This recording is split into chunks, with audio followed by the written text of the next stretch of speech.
Hello दोस्तों, आप सभी का स्वागत है आपके अपने यूट्यूब चैनल SM क्लासेस पे।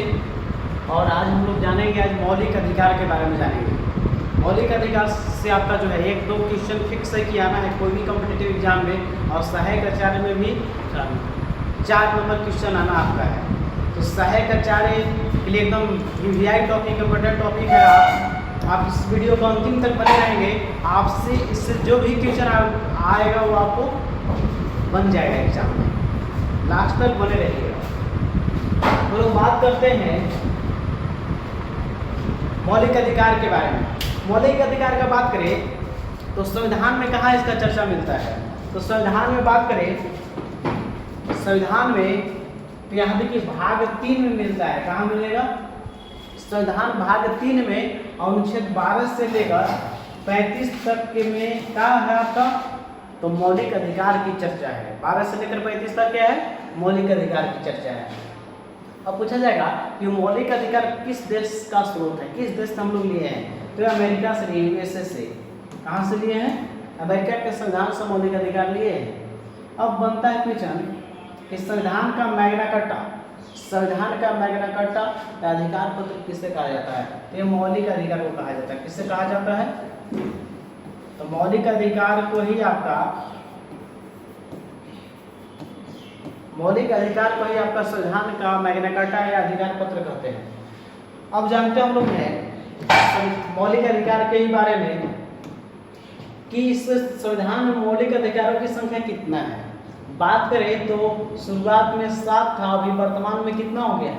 6। एक हटा दिया गया है संपत्ति के अधिकार को। तो वर्तमान में मौलिक अधिकारों की संख्या कितना है? तो 6 है। 7 एक घट गया है संपत्ति का अधिकार। अब पूछ सकता है क्वेश्चन कि मौलिक अधिकारों में संशोधन करने का अधिकार किसको है? तो मौलिक अधिकारों में संशोधन करने का जो अधिकार है वो संसद को है। किसको है? संसद को है। अब क्वेश्चन बनेगा कि मौलिक अधिकारों को प्रतिबंध कौन लगा सकता है? हमेशा के लिए वो संसद ही कर सकता है। मौलिक अधिकारों में संशोधन की बात हो या प्रतिबंध की बात हो, दोनों कर सकता है। वो कर सकता है आपका संसद कर सकता है। अब क्वेश्चन बनता है कि इसको निलंबित कौन कर सकता है? निलंबित माने कुछ दिन के लिए, 2 दिन, 4 दिन, 2 महीना, साल भर के लिए। तो मौलिक अधिकार को निलंबित कौन कर सकता है? तो राष्ट्रपति। कौन कर सकता है? मौलिक अधिकारों को निलंबित करने का अधिकार किसको है? राष्ट्रपति को है, प्रेसिडेंट को है, जो भारत का पहला नागरिक होता है, तीनों सेनाओं का सेनापति होता है। राष्ट्रपति ही आपका मौलिक अधिकारों को निलंबित कर सकता है। निलंबित करने का अधिकार किसको है? राष्ट्रपति को।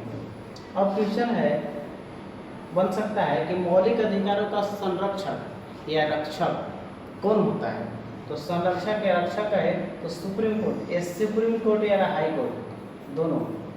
मौलिक अधिकारों का संरक्षक कौन है? सुप्रीम कोर्ट और हाई कोर्ट दोनों है जिसको संरक्षक है। इसकी अवहेलना किसी नागरिक का करता है अधिकार का, तो ये सुप्रीम कोर्ट जा सकते हैं। नेहरू रिपोर्ट 1928 में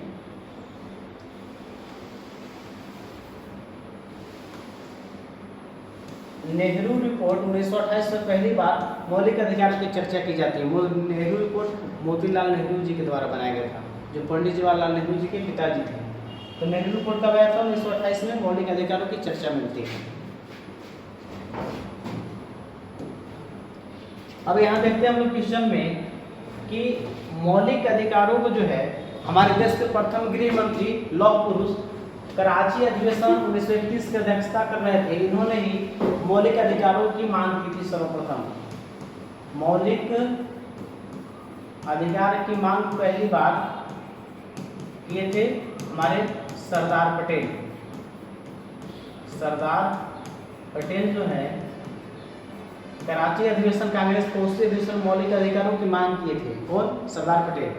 अब जानते हैं कि मौलिक अधिकार वाद योग्य है। हाँ, तो वाद योग्य है।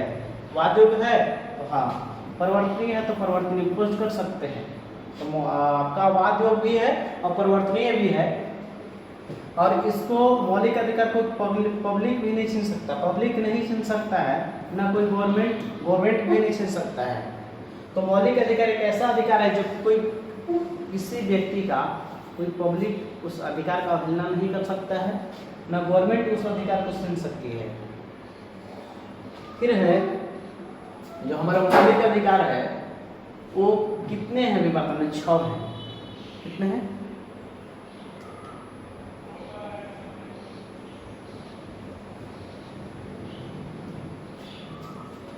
चलो नहीं उसकी जो ठीक है, कोई दिक्कत नहीं। तो समानता का अधिकार पहला अधिकार है। समानता का अधिकार कौन सा पहला अधिकार है? जो अनुच्छेद 14 से लेकर 18 कितना से कितना है? मौलिक अधिकार जो है समानता का अधिकार जो है 14 से 18 तक। 14 से 18 के बीच में कोई भी अनुच्छेद आएगा तो समझना है कि समानता का अधिकार का है। फिर स्वतंत्रता का अधिकार दूसरा मौलिक अधिकार, ये 19 से लेकर 22 तक है। 19 से 22 तक कोई भी अनुच्छेद आएगा तो समझें कि स्वतंत्रता का अधिकार से संबंधित है।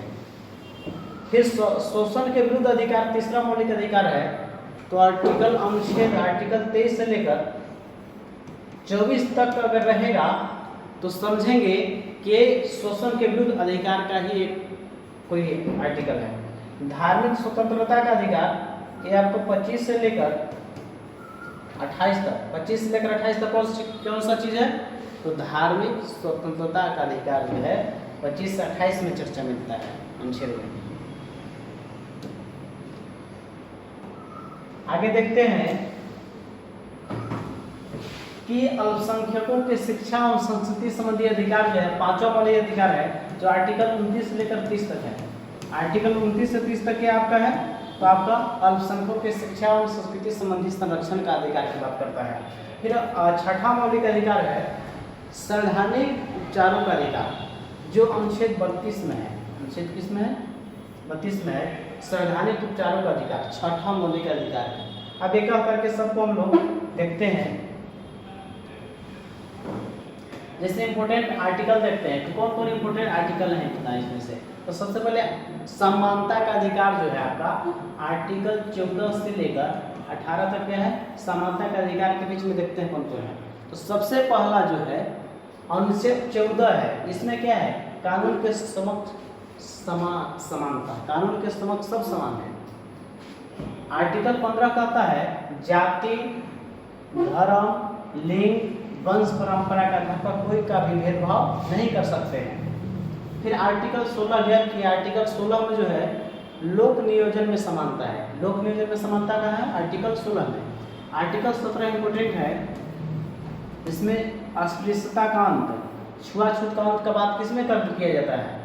अनुच्छेद 17 में बात किया जाता है अस्पृश्यता का अंत। अब देखते हैं 18 में क्या था? 18 में उपाधियों का अंत है। अनुच्छेद 18 में उपाधियों का अंत है। इसी अनुच्छेद 18 के तहत व्यक्तियों को भारत रत्न, पद्म भूषण, पद्मश्री दिया जाता है। आर्टिकल 18।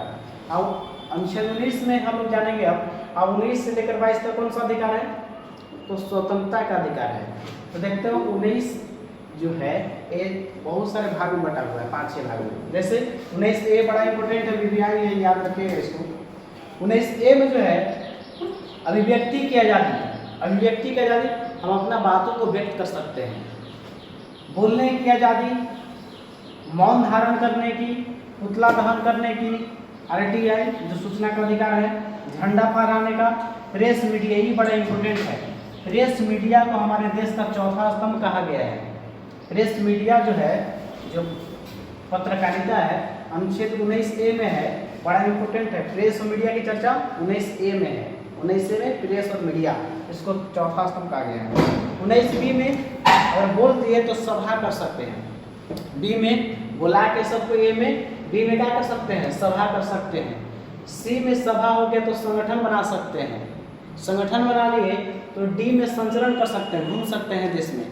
फिर E में है निवास कर सकते हैं, लेकिन कश्मीर का लाभ है, लेकिन अब कश्मीर में भी निवास कर सकते हैं। 19F में जो संपत्ति का अधिकार था इसको हटा दिया गया है। संपत्ति का अधिकार हटा दिया गया 1978 में। इसको बना दिया गया आपका कानूनी अधिकार और 300A में रखा गया है। 19G में क्या है? तो व्यापार का अधिकार है। क्या है? व्यापार। अब देखते हम लोग हैं आर्टिकल 20 क्या है इसमें? अपराध दोष स्थिति के संबंध में संरक्षण। ये क्या होता है? जैसे कोई व्यक्ति अभी सजा कोई का 2022 में कोई अपराध किया था उसके लिए 2 साल सजा है, और 2024 में उसी अपराध के लिए 4 साल सजा हो गया, उसको 4 साल सजा काटना नहीं पड़ेगा। जौन समय जो अपराध किया था उसी के अनुसार 2 साल सजा था तो 2 साल के सजा वो काटेगा। तो अपराध दोष विधि के संबंध में अधिकार किसमें है? अनुच्छेद 20 में है। अनुच्छेद 21 बड़ा इंपोर्टेंट है। प्राण एवं दैहिक स्वतंत्रता किसमें है? अनुच्छेद 21 में। प्राण एवं दैहिक स्वतंत्रता अनुच्छेद 21 में है। और साथ में पूछेगा कि कोई विदेश यात्रा कर सकता है, उसका मौलिक अधिकार है किसके तहत? अनुच्छेद 21 के तहत। विवाह कर सकता है मनपसंद से, कौन कर सकता है? अनुच्छेद 21 अधिकार देता है। फिर आपका निजता प्राइवेसी का अधिकार है, और एकांत रहने का भी अधिकार इसी के तहत देता है। तो विदेश यात्रा हो, विवाह हो, निजता हो, एकांत हो, ये सभी अधिकार अनुच्छेद 21 के तहत ही है। और प्राण और दैहिक तो है ही। 21 ए भी इम्पोर्टेंट है। 21 ए में जो इसको बाद में जोड़ा गया है 86वां संविधान संशोधन, एक चीज ध्यान रखिएगा, जिसमें कैपिटल लेटर में कुछ लिखा हो,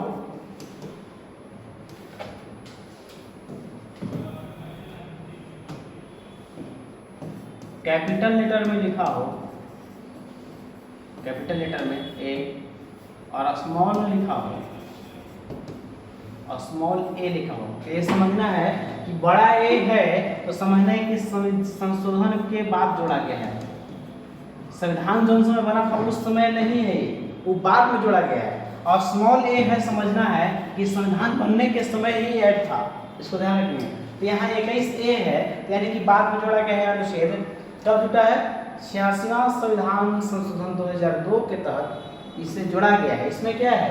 तो 6 से 14 वर्ष के बच्चों को निःशुल्क शिक्षा का अधिकार जो आपका है इसी में दिया गया है। किसमें? 21 ए में जो है 6 से 14 वर्ष के बच्चों को निःशुल्क शिक्षा का अधिकार, अनुच्छेद 21 ए। और 86वां संशोधन 2002 में जोड़ा गया है इसको। आगे देखते हैं। फिर अनुच्छेद 22 में क्या है?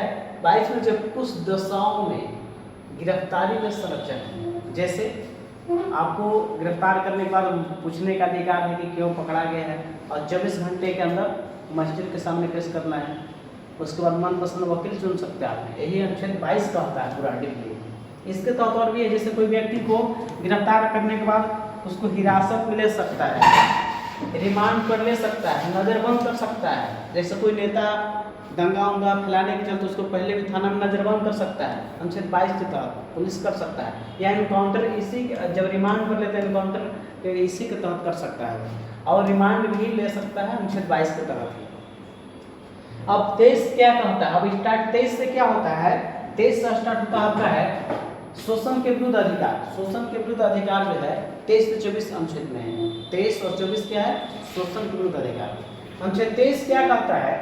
मानव दुर्व्यवहार, मानव के साथ दुर्व्यवहार और बलात् श्रम निषेध, माने जबरदस्ती मजदूरी नहीं करा सकते हैं, ये अनुच्छेद 23 रोकता है।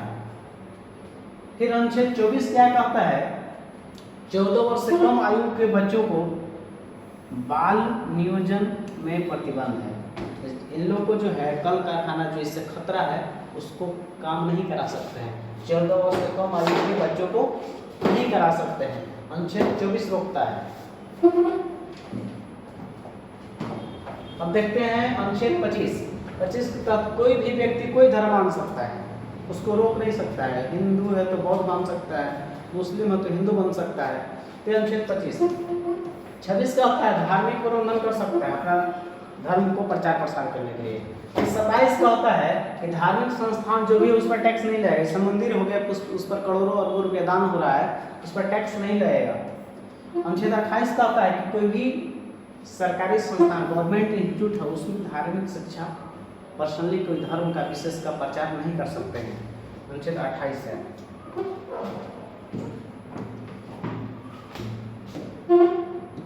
अब यहाँ देखिए अनुच्छेद 29 से 30 में आपके क्या है? अल्पसंख्यकों से संबंधित है।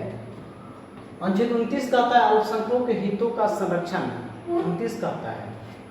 30 कहता है अल्पसंख्यकों के शिक्षा संबंधी संरक्षण। 30 ये आपका दो टॉपिक अल्पसंख्यकों से रिलेटेड है।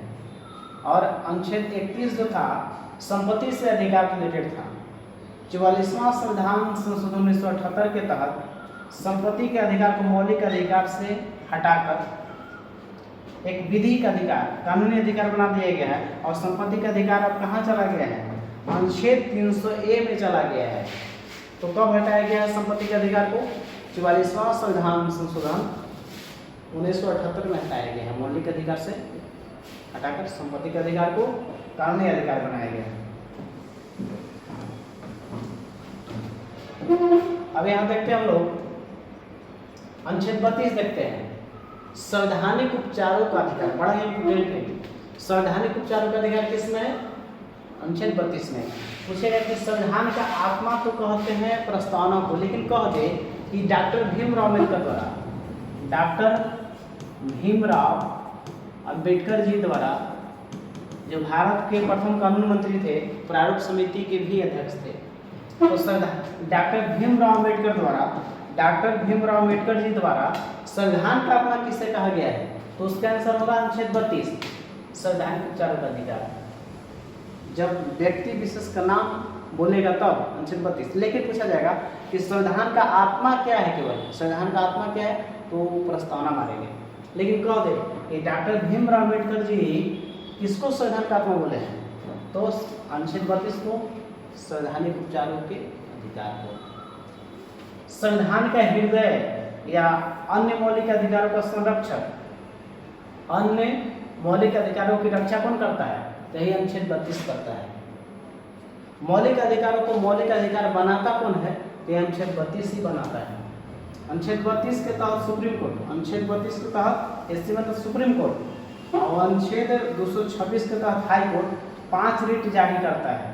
जैसे है बंदी प्रत्यक्षीकरण, जिसको 24 घंटे के अंदर पेश करना है, परमादेश, फिर तीसरा है प्रतिषेध, फिर आपका है अधिकार परीक्षा लेख और उत्प्रेषण। ये सभी क्या है? 5 रिट है। बंदी प्रत्यक्षीकरण, परमादेश, अधिकार परीक्षा लेख, प्रतिषेध और उत्प्रेषण जो है 5 रिट है। ये 5 रिट कौन जारी करता है? तो सुप्रीम कोर्ट अनुच्छेद 32 के तहत और हाई कोर्ट 226 के तहत जारी करता है। मौलिक अधिकारों से संबंधित जो भी क्वेश्चन आपको आएगा इसी वीडियो से आएगा, 3-4 क्वेश्चन। आप इस वीडियो को अंतिम तक 2 बार देखिएगा, 1-2 बार, आपको इससे क्लियर हो जाएगा। आपको अच्छा लगा तो लाइक कीजिएगा, सब्सक्राइब कीजिएगा और इसको सहायक आचार्य ग्रुप में जो भी हो उसमें शेयर कीजिएगा।